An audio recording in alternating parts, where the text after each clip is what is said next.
Você já parou para pensar que a sua empresa pode estar pagando impostos a mais? O nosso sistema tributário é bem complexo e é comum as empresas pagarem mais do que o devido.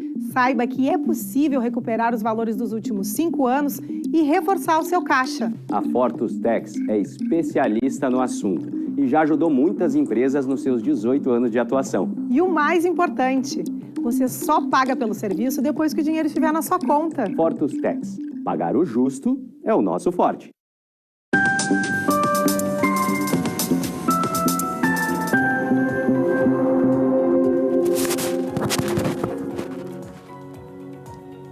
Olá, você já está assistindo o programa Papo Certo, com minha apresentação, Amanda de Oliveira e de Evanira Guiar. De segunda a sexta, às 8h30 da noite, estamos aqui e falamos sobre diversas áreas do direito, empreendedorismo, economia, política, turismo e saúde. E hoje o nosso papo é de política e nós vamos falar sobre os serviços públicos de Campo Bom. Estamos recebendo o empresário Faisal Karam. Muito obrigado pela presença aqui no Papo Certo de hoje. Obrigado pelo convite, pela oportunidade de estar num espaço fantástico que é a universidade, a UPRA. Seja muito bem-vindo então, Faisal. Obrigado. E você aí de casa que já está nos assistindo, envie a sua pergunta ou comentário e também o nome da sua cidade aqui para o nosso WhatsApp 51 3029 8080 para interagir com o nosso convidado. Um intervalinho de 30 segundos e já voltamos.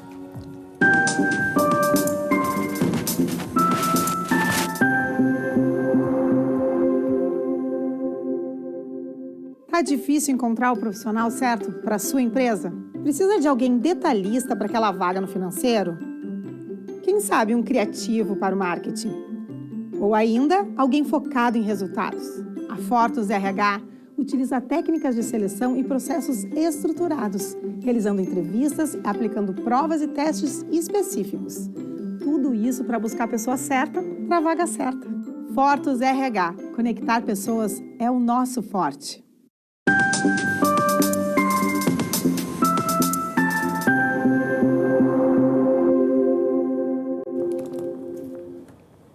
Voltamos e não se esqueçam que o Papo Certo também está sendo transmitido simultaneamente pelo YouTube e Facebook. E vocês podem compartilhar o nosso programa através dessas plataformas. Para começar o nosso Papo Certo de hoje, o senhor já foi secretário estadual da Educação, prefeito de Campo Bom por 2 mandatos, deputado estadual. Queremos lhe pedir, no papo de hoje, o senhor nos fale sobre diversas áreas, questões públicas, obviamente, começando pela educação. O que já foi e o que pode ainda ser feito para melhorar a educação? A educação é um desafio permanente, né? Principalmente nos dias de hoje, onde há a introdução do fator tecnológico pós-pandemia. Então, esse é um grande desafio. Quando prefeito em Campo Bom, estive de 2009 a 2016, nós começamos um processo de inovação utilizando novas tecnologias na sala de aula já em 2009, com a colocação de lousas interativas nos anos finais, 8º e 9º ano, e é um processo evolutivo, coisa que o próprio Estado, quando secretário de Educação, não tinha nas suas escolas. Então, o grande desafio hoje é fazer que a escola seja atraente, que a aula seja atraente, que o professor esteja conectado com o aluno. Isso é fundamental, falar a mesma linguagem do aluno, para que esse aluno tenha na escola algo atrativo. Não é somente o conteúdo, o aprendizado, porque hoje a informação ela vem de diversos meios, né, de acesso. E se não houver uma interação muito forte entre aluno, a educação, o conteúdo, o aluno evade, ele não fica na sala de aula, ele não aprende.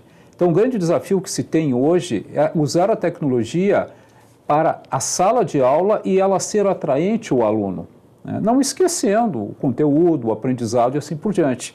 Mas como fazer isso quando muitos dos professores da rede estadual, eles não têm uma preparação para usar tecnologias pela idade avançada, pela questão de acesso e tantas outras coisas. Então o grande desafio é esse, interagir da melhor forma possível e fazer com que o aluno faça parte da escola, do dia a dia da escola, e que o professor consiga também fazer com que esse aluno aprenda. São os grandes desafios. Realmente. E Campo Bom foi uma cidade que recebeu vários prêmios, inclusive no exterior, né, por conta dos projetos da Secretaria de Educação. E, na sua opinião, como gestor, é possível que o município volte a ser referência na educação novamente? Hoje se discute muito, Amanda, a questão do ensino integral, que é uma meta do governo federal, uma meta do governo do estado, do Eduardo. Agora, o grande desafio é estrutural. As escolas têm condições para isso e Campo Bom é diferenciada. São 43 escolas no total, entre as escolas infantis e fundamentais, todas com um padrão construtivo e de reformas permanente, independente de quem seja o gestor municipal. É um cuidado que sempre se teve para a educação em Campo Bom. Todos os gestores tiveram esse cuidado. Agora, o grande desafio é fazer que esse aluno tenha atividades, ou que seja em período integral, ou que seja de contraturno. Isso também gera despesa, investimentos do poder público. Quando estávamos na prefeitura, nós tínhamos 51 atividades no projeto Sonhação, onde os alunos tinham duas atividades como escolha, para ter uma atividade no contraturno da sala de aula normal. E ali tu tinha diversas, 51 como eu coloquei, onde o aluno escolhia o que ele queria fazer, onde ele se adaptava melhor. Isso era fundamental, né? Então isso é um ganho, sem dúvida nenhuma. O ideal é que todos nós viéssemos a ter nossas escolas em tempo integral, o aluno ficando 7 horas na escola, 5 dias por semana. Mas isso está longe de uma realidade da rede pública estadual. Pois eu ia fazer exatamente essa pergunta. O senhor falou sobre a rede municipal, que aí é o ensino fundamental. Até o 9º ano. E o estadual, no caso do 1º, 2º e 3º ano do ensino médio, correto? Exatamente. Muito bem. Em relação ao estado, como o senhor vê hoje a educação no Rio Grande do Sul? E eu vou lhe fazer uma provocação. Perfeito. O senhor acredita que os municípios devessem assumir também a educação do ensino médio? Por que essa discussão nunca foi trazida? Não, essa é uma discussão muito antiga, não somente do ensino médio. O ensino fundamental, de 1º a 9º ano, ele deveria ser, o que diz a legislação, compartilhado. Compartilhado. Agora eu entendo, seria o meu desejo, e eu tive esse desejo quando secretário de Educação, que do 1º ao 5º ano as prefeituras assumissem na totalidade essas crianças que vão do 1º ao 5º ano no ensino fundamental 1. E gradativamente, a cada ano, o Estado viesse transferido para os municípios o aluno do 6º ano até o 9º. E ficando o Estado somente com sua competência constitucional, que é o ensino médio. Isso atrapalha hoje a gestão do ensino a nível estadual, o Estado está do 1º ao 9º ano. Nós temos hoje 2.400 e poucas escolas no Estado, com modalidades diversas, que vão escolas da zona rural, escolas urbanas, escolas quilombolas, dos movimentos e assim por diante. Então, o Rio Grande do Sul é uma das maiores, está entre as 2 maiores redes do país no número de alunos, 800 mil alunos. Como é que tu organiza essa rede sem ter a participação do município? Porque o aluno é territorial, ele vive no território. É lá no município que acontece tudo. Né? E muitas dessas escolas, em algumas cidades, não dá para generalizar, elas têm um número de alunos reduzidos dentro de turmas. Por que não o município ficar com o ensino de 1º a 5º ano? Eu acho que existe um exemplo muito bem sucedido, que é o estado do Ceará, que é o melhor IDEB do país, porque eles começaram esse processo há mais de 25 anos de municipalização do ensino fundamental, ficando com o estado o ensino técnico e o ensino médio. Agora também tem que ter contrapartida para os prefeitos do custo aluno. Tem que ter uma gestão local muito bem feita. Não só transferir o custo, mas também para o prefeito. O recurso necessário. Exatamente, né? E isso o governo federal permite. Mas são discussões difíceis porque envolvem sindicatos, envolvem outros interesses. Então agora a gente vai mudar um pouquinho de assunto, até porque sabemos que Campo Bom é a primeira cidade da América Latina a ter uma ciclovia. Perfeito. Gostaria de te pedir para falar sobre esse projeto e como que ele auxiliou então os moradores da cidade. Amanda, esse projeto ele começou em 1977 com o ex-prefeito Nestor Phipps Schneider, que não é mais vivo, e foi a primeira ciclovia da América Latina. 77? Estamos falando 46 anos. Teria uma ideia da visão do prefeito na época. Boa. Qual o nome do prefeito? Nestor Phipps Schneider. Foi a primeira ciclovia da América Latina. Olha, um município pequeno como Campo Bom, né? Fantástico. Sim. E ela foi construída na época com a intenção de levar o trabalhador, né, ou trazer o trabalhador dos bairros para o centro da cidade, onde nós tínhamos as grandes fábricas de calçado, com segurança, porque o meio de transporte era a bicicleta. Era um número fantástico de pessoas utilizando a bicicleta. Então, esse funcionário saía da fábrica ao meio-dia, 11h30, ia almoçar em casa e retornava. E a ciclovia foi a forma de encontrar, de dar segurança para o usuário da bicicleta. Hoje a ciclovia é utilizada por poucos ciclistas, a grande maioria com atividade física. É impressionante que tem de pessoas que caminham todo dia. De os 6 quilômetros iniciais, que era o anel viário, hoje nós devemos ter em torno de 24, 25 quilômetros, cada prefeito fazendo um trecho. E ainda tem em Campo Bom, então, um projeto para expansão, 24 quilômetros dentro de uma cidade. Claro que tem, né? Tem sim, deve ter projetos. Eu acho que é um compromisso de cada prefeito, independente de quem seja, de fazer sempre um trecho a mais, porque a cidade ela também vai crescendo. Ela vai implantando novos bairros, novos loteamentos. Sim. E a ciclovia é um meio fantástico, né, de acessibilidade. Sim. Isso tem que ser preservado e tem que ter investimentos. Tanto que em 2014, 2013, nós iluminamos os 6 quilômetros de ciclovia inicial, o anel central, colocamos iluminação e as pessoas utilizam isso até hoje para caminhadas específica para a ciclovia. Exatamente. Porque então, não adianta ter uma ciclovia escura à noite. Até por causa das árvores, segurança, né? Exatamente, né? Então foram feitos na época 6 quilômetros de iluminação. Na verdade, a ciclovia tem que ser tratada como uma via normal, como uma via de estrada de rodagem, enfim, com toda a sua sinalização, iluminação, segurança. Exatamente, né? Porque o pedestre que utiliza, ele tem que ser priorizado também nesse sentido, né? Então tem todo um processo de sinalização, um processo de cuidado com a ciclovia que se tem ao longo do tempo, né? Eu queria te perguntar, qual é o número de habitantes que Campo Bom tem? Em torno de 70 mil habitantes hoje. 70 mil? 70 mil habitantes. Eu acho uma cidade muito bonitinha. Gosto muito de lá. A área territorial dela é pequena, né, Amanda? É um dos menores municípios do estado, são 60 quilômetros quadrados. Em território, né? Em território. Ela é populosa, mas... Exatamente, né? Uma concentração populacional per capita muito grande, né, por quilômetro. Sim. Agora, o que a gente coloca? Esse é um cuidado que tem que se ter por ser uma área territorial pequena, com restrições por causa de banhado, rios e áreas montanhosas no entorno, né? Para que lado vai a cidade, para onde ela cresce? É um vale. Exato, ela está dentro do vale ali, digamos assim, né?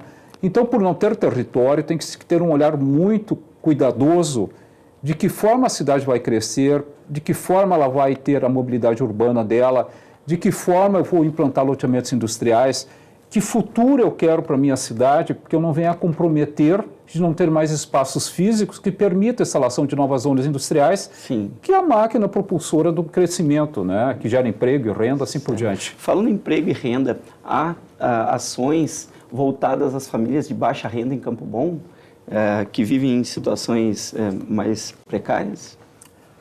Todos os prefeitos, de uma maneira geral, sempre tiveram cuidado, via assistência social, né, de trabalhar com essa população. Só que nos últimos anos a gente tem um agravamento em decorrência da própria pandemia. Há um movimento muito grande, infelizmente, hoje, de pessoas nos semáforos, nas sinaleiras, pedindo coisas que a gente não tinha em Campo Bom. Né, nós não tínhamos isso no passado. Isso aumentou muito nos últimos anos, em decorrência da crise do país como um todo e do empobrecimento dessas pessoas. Mas a cidade ela tem um número bem significativo de pessoas que recebem os programas sociais do governo federal, que eu acho que tem, minha opinião, muito clara, ela tem que ter um limitador. Tu não pode ficar governo após governo colocando recursos nessa área sem fazer que essas pessoas venham para o mercado de trabalho e tenham formação, porque esse processo não vai terminar nunca. Isso custa muito caro para o país, que demanda mão de obra, mas não tem mão de obra porque o programa social, muitas vezes, faz com que tu fique numa zona de conforto, né? E não busque uma profissionalização. E nós temos essa carência em Campo Bom muito grande. A cidade ainda tem um parque industrial voltado ao setor coreiro calçadista que enfrenta uma grande dificuldade hoje, que é a mão de obra. Ela não existe, o jovem não quer ir para dentro da fábrica de calçados. Por N situações. Então, de como fazer com que essas pessoas não fiquem sempre recebendo a questão do assistencialismo do governo federal, né, demandando o recurso que é de toda a sociedade, vamos colocar assim, todos nós pagamos por isso, e elas fiquem excluídas num processo, né, sem ter uma data limite para término. Sim. Realmente. E, Faisal, qual a infraestrutura de serviços públicos disponíveis hoje para a população de Campo Bom? Olha, por ser um território pequeno, uma cidade pequena, a infraestrutura da cidade é muito boa. Né? Tem sido assim ao longo do tempo. Mas, como eu coloquei, nós temos que ter um grande cuidado de saber para que lado e como a cidade avança e se avança, governo após governo. Né? Toda vez que a gente cria um novo loteamento popular ou privado, nós temos que saber, bom, o município tem um aumento de arrecadação, mas também vem com isso a contrapartida de serviços públicos. Sim, exato. Tu tem vaga em escola, a unidade de saúde, tu tem creches e assim por diante. Tem um custo logístico que é muito maior do que a tua arrecadação. Eu não sou contra, mas eu acho que tu tem que ter um equilíbrio. Tá? E por ser um território pequeno, tu tem que ter o olhar de não matar áreas que possam, eventualmente, absorver a geração de emprego e renda na criação de zonas comerciais, zonas industriais e assim por diante, porque tu fica sem território. Sim, tá bem. Não é simplesmente só sair construindo e pronto. Não é só isso, tem que ter esse olhar. Né? O que te traz benefício para te manteres uma cidade bonitinha, como tu colocaste, chamada bem organizada, isso tem um custo. Ou tu vai aumentar o IPTU, a carga tributária, ano após ano, penalizando a sociedade, que já não aguenta mais pagar o tributo cada vez mais alto. Exatamente. E falando sobre saúde, o que precisa ser feito para a população ter um melhor atendimento? Infelizmente, Campo Bom regrediu nos últimos anos em saúde. Quando nós saímos, o nosso hospital tem sido um grande problema. Nos últimos 7 anos, tivemos no mínimo 5 gestores que estão judicializando ações contra o município. Tivemos há pouco mais de 2 anos a perda de 21 pessoas, no mínimo, por falta de oxigênio, erro humano. Muita gente. 21 pessoas durante o Covid. Então, que também será um passivo no futuro para o município. Mas o que eu coloco é que saúde sempre vai ser prioridade e ela é difícil de atender às expectativas das pessoas. Tu só vai na unidade de saúde, vai no hospital quando tu precisa. Ninguém vai lá para passear ou passar tempo, né? Tu vai porque tu precisa. Tu tem que ter um atendimento. O último investimento que foi feito em saúde no município de Campo Bom foi feito quando a gente era prefeito na construção de uma UTI. 10 leitos para 70 mil habitantes é muito pouco. Nossa, e de lá para cá não houve investimento nenhum, porque o hospital de Campo Bom nunca teve uma UTI. A população termina tendo mais um sofrimento, que é o deslocamento para outros centros. Sim, o exemplo é Canoas, que acaba sendo referência para média e alta complexidade. Sim. E o Vale dos Sinos, e aí nós temos um município vizinho, que é Novo Hamburgo, hoje um polo médico. Isso é muito legal, porque Novo Hamburgo hoje tem gerado mais de 9 mil carteiras assinadas somente nessa área médica. Porque vem com isso laboratórios, vem técnicos, vem exames, N coisas assim. E se torna uma fonte importante para o município na área da arrecadação. Sim. Porque é um tributo, né, com valor agregado. Eu tenho minha última pergunta desse bloco para ti, Faisal. É em relação à segurança pública, que é um outro grave problema da nossa sociedade. Qual é o caminho para amenizarmos essa situação? Esse é um desafio muito grande, mano, porque eu lembro, quando eu vim morar em Campo Bom, nos anos 88, 89, nós tínhamos em Campo Bom um quartel da Brigada Militar com mais ou menos 84, 85 soldados e uma população de 45 mil habitantes. Hoje são 70 mil para 23, 24 soldados. Nossa. Caiu pela metade, e quase dobrou. Exatamente. E isso que durante o mandato nós ainda fomos obrigados, porque o Estado estava fechando o quartel da Brigada Militar, porque ele era privado e pagava-se aluguel. Nós compramos o prédio e passamos para o Estado, senão nem Brigada Militar nós teríamos em Campo Bom, que é um agravante. Claro que as tecnologias, as ferramentas de TI hoje ajudam o combate ao crime, sem dúvida nenhuma. Mas se não tivermos efetivo, não adianta, um efetivo qualificado, preparado para isso. E hoje a grande dificuldade, sem dúvida nenhuma, é a questão das facções, que de uma maneira geral, não somente em Campo Bom, mas no estado todo, criaram raízes e a tendência é só aumentar. Como que o poder público vai enfrentar isso nos próximos anos? Os presídios sem espaço, é o prende e solta da justiça e assim por diante. Então existem diversos desafios.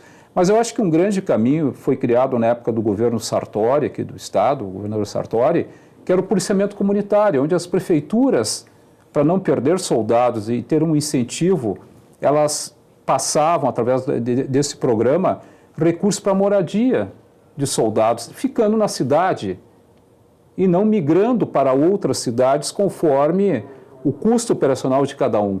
Então, isso foi muito importante. Nós chegamos a ter 16 soldados a mais por causa desse projeto. Mas, infelizmente, o governo seguinte já suspendeu esse processo.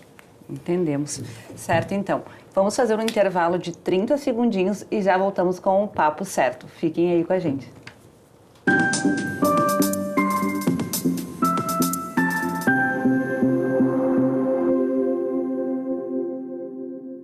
Em tempos de juros altos, margens reduzidas e incertezas, rever estratégias é fundamental para manter o seu negócio competitivo. Esse cenário exige planejamento e organização financeira. Nessas horas, qualquer ajuda é bem-vinda, mas a ajuda de um especialista é necessária. A Fortus Consulting conhece na prática e tem as soluções adequadas para cada situação. Fortus Consulting. Melhorar os seus resultados é o nosso forte.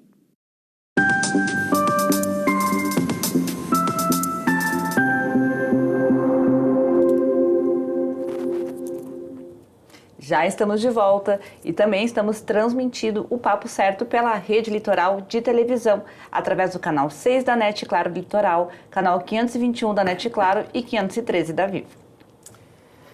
Como o senhor vê os principais desafios de inovação e tecnologia no Vale dos Sinos? Cada vez mais as empresas precisam investir em tecnologia. É o valor agregado do produto final que traz a diferença no mercado, né? A inovação. E Campo Bom, ele tem uma certa logística e um privilégio, porque nós possuímos ali duas universidades muito próximas, que é a Fevale e a Unicinos, tendo a Facate de Taquara, que está no Paranhana.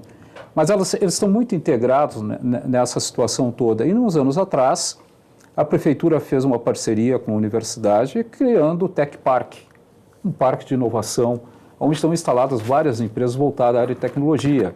E ali dentro também existem as incubadoras industriais, 2, 3 prédios que foram construídos ao longo do tempo. O que eu lamento é que existia um projeto de termos ali uma extensão do terceiro campus da universidade e ele não saiu do papel. Saiu o curso de veterinária num prédio que é da prefeitura, que foi adquirido quando a gente estava no governo. Mas o projeto é de termos ali o terceiro campus na universidade. A gente sabe que pós-pandemia, número de alunos, formação em AD, tudo isso interferiu no investimento, mas eu acho que Campo Bom tem que retomar esse processo de discussão de ter uma extensão universitária dentro do nosso município, porque isso gera muita renda e muito emprego. Agora, mudando um pouquinho de assunto, tu como empresário, né, queria te pedir para nos apontar o que poderia ser feito para ajudar, então, os empreendedores da cidade. O primeiro passo, sem dúvida nenhuma, Amanda, seria a formação de mão de obra voltada ao segmento que a sociedade ou que os empresários precisam. Na parte mecânica metal, precisa-se mão de obra. Na parte calçadista, a mesma coisa. Na parte moveleira, né, que são os fortes da cidade. Agora, tu só pode fazer isso se tu tiver a formação de mão de obra. E aí entra o 5S, entra o Sebrae, o Senai, entre outros, mas para isso o poder público tem que investir. Olha a dificuldade que tem hoje um mercado de ter uma profissão tipo um açougueiro, um padeiro de qualidade, que é o diferencial na hora de produzir o alimento e o valor agregado de consequência. A dificuldade é ter formação. Então esse é o grande desafio. O universitário que o senhor comentou seria realmente de grande valia para o município. Sem dúvida nenhuma, essas parcerias de formação, mas principalmente com o Senai e o Sebrae. Senai e Sebrae. Que são formadores de mão de obra, mas que nos últimos anos ficaram meio de lado nesse processo com o poder público, não somente local, mas a nível nacional, por questões de estrutura e de prioridade de governo. Agora, nós temos que ter, sem dúvida nenhuma, essa formação local para ter mão de obra no nosso município, que não precise importar de municípios vizinhos, ficando a riqueza dentro do município na sua origem. Sim. Senão tu fica muito fragilizado. Empresas que vêm de fora ali se instalam, trazem mão de obra de fora, o teu morador de Campo Bom... A renda vai para fora também. Vai para fora. Então, esse é o grande desafio, formar mão de obra conforme a necessidade do empresário, por segmentos. Excelente. Agora vamos falar sobre lazer e turismo e cultura, que são atrativos para os turistas. Quais, então, esses principais atrativos de Campo Bom? Eu confesso que eu adoro, um domingo de manhã, pegar a Morena. Sim. Vamos fazer um passeio em qual município? Aí eu pesquiso. Sigo algumas redes aí com as dicas. E o que nós podemos fazer em Campo Bom neste domingo? Olha, a cidade, ela, de uma maneira geral, ela é muito atrativa. E Campo Bom tem um rótulo de ser uma das cidades mais quentes do estado, ou se não, a mais quente, Mais né? quente. Sim, realmente. Que não é verdade, Amanda. Forno bom. Forno bom, né? Forno bom. Nós somos carentes, sem dúvida nenhuma, na área de turismo, a gente tem muita carência, né? Porque nós não possuímos algo que a natureza nos deu.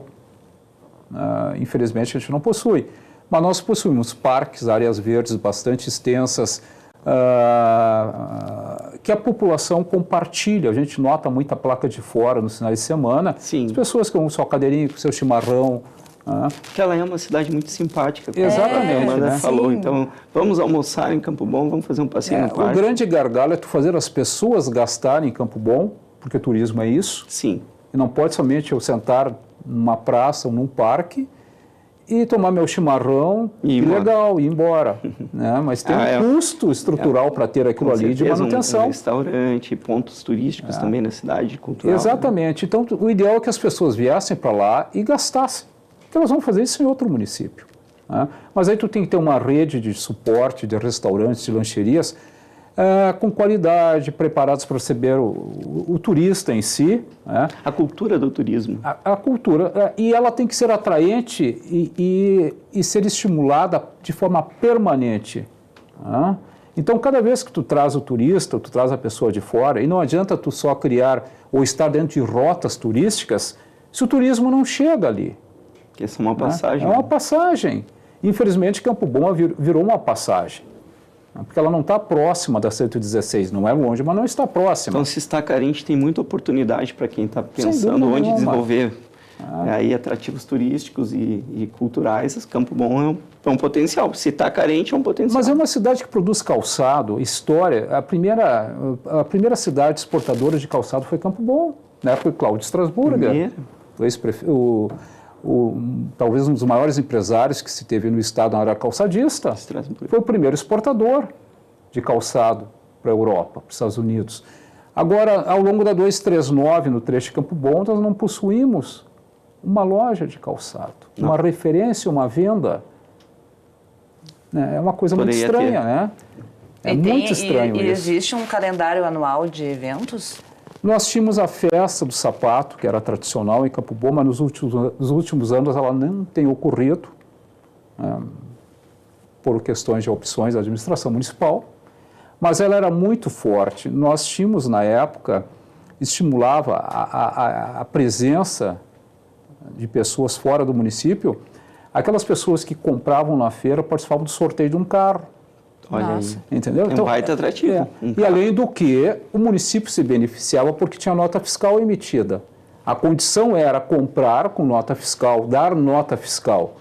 Porque o carro acabava saindo muito barato para o município, mesmo adquirindo um carro para sorteio, porque existia Pelo a contrapartida, consumo, né? o valor adicionado. Sim. Né? Mas tudo isso, infelizmente, se deixou de lado. Mas realmente aquele trecho ali da 239, se tivesse uma loja de calçados, com certeza ia movimentar muito a cidade. Um bom restaurante, nós não temos, então as pessoas vão a Novo Hamburgo, vão a Sapiranga e assim por diante. Não fica, não para. Não tem uma parada dos ônibus que levam turistas para Canela e Gramado. Falta áreas de alimentação na 239, falta investimento do privado. Mas o poder público tem que ser o agente de instigar isso, dar condições de. Realmente, faz todo sentido. E Faisal, eu queria também aproveitar e mudar um pouquinho de assunto. A gente está falando sobre vários assuntos de Campo Bom hoje, tá? Para quem está chegando agora. E o saneamento básico? Olha. Não deu tempo, gente. Produção. É isso mesmo, produção? Então chegamos ao final do Papo Certo. Eu quero te agradecer, Faisal, pela tua presença aqui conosco e convidá-la para retornar. Bom, para mim será ótimo, é um prazer enorme estar aqui com vocês novamente, né, e com todos que aqueles compartilham com a gente num momento tão especial como esse. Muito bem. Perfeito. Eu agradeço a vocês por terem nos assistido e lembro que quem perdeu o programa pode reprisar, rever às 7h30 da manhã, de segunda a sexta. Então, revejo vocês. Amanhã estaremos esperando todos às 20h30 com o Papo de Família. Até lá!